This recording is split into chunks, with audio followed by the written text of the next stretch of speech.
മഞ്ഞപ്പുടയുടെ സുൽത്താൻ, ചെപ്പോക്കിന്റെ രാജകുമാരൻ, വിരമിക്കൽ അഭ്യൂഹങ്ങളെ തള്ളിക്കൊണ്ട് MS ധോണി വീണ്ടും പടക്കളത്തിലേക്ക്. ചെന്നൈ ടീമിനൊപ്പം ധോണി ചേരുമെന്ന് ഫ്രാഞ്ചൈസി വൃത്തങ്ങൾ സ്ഥിരീകരിച്ചു. മത്സരങ്ങളിൽ ഇമ്പാക്ട് താരമായിരിക്കും താരം കളത്തിലിറങ്ങുക.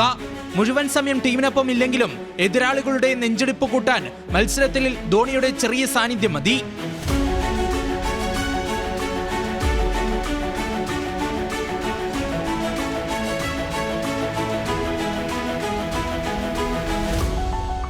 കഴിഞ്ഞ കുറച്ച് സീസണുകളിലായി ഇമ്പാക്ട് പ്ലെയർ നിയമം പ്രയോജനപ്പെടുത്തി കുറഞ്ഞ പന്തുകൾ മാത്രം നേരിടുന്ന ഫിനിഷറുടെ റോളിലായിരുന്നു ധോണി.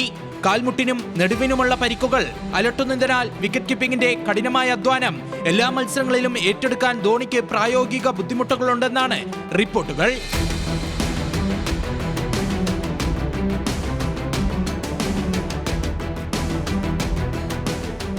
എന്നാൽ ചെന്നൈ ആരാധകർക്ക് ഇത്തവണ ആശ്വാസമാകുന്നത് മലയാളി താരം സഞ്ജു സാംസണിന്റെ സാന്നിധ്യമാണ്.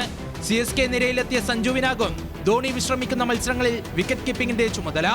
ടീമിന്റെ യുവതാരങ്ങളായ ഉർവിൽ പട്ടേൽ, കാർത്തിക് ശർമ്മ എന്നിവരും വിക്കറ്റ് കീപ്പിംഗ് ഓപ്ഷനുകളായി ടീമിനൊപ്പമുണ്ട്. ശിവം ദുബൈക്കൊപ്പം മികച്ചൊരു ഫിനിഷർ എന്ന നിലയിൽ കാർത്തിക് ശർമ്മയെയും ടീം വളർത്തിയെടുക്കും. ധോണിയുടെ അനുഭവ സമ്പത്തും സഞ്ജുവിന്റെ നേതൃപാടവവും ഒത്തുചേരുമ്പോൾ ചെന്നൈ ഇത്തവണ കൂടുതൽ കരുത്തരാകുമെന്നാണ് വിലയിരുത്തൽ. ധോണി കളത്തിലിറങ്ങുന്ന ഓരോ നിമിഷവും ആഘോഷമാക്കാൻ കാത്തിരിക്കുകയാണ് ആരാധകർ. ധോണിയുടെ വിടവാങ്ങൽ സീസണാകുമോ ഇത് എന്ന ചർച്ചകൾ സജീവമാണെങ്കിലും തലയുടെ സാന്നിധ്യം ചെന്നൈ ക്യാമ്പിന് നൽകുന്ന ആത്മവിശ്വാസം ചെറുതല്ല. Sports desk, news Malayalam.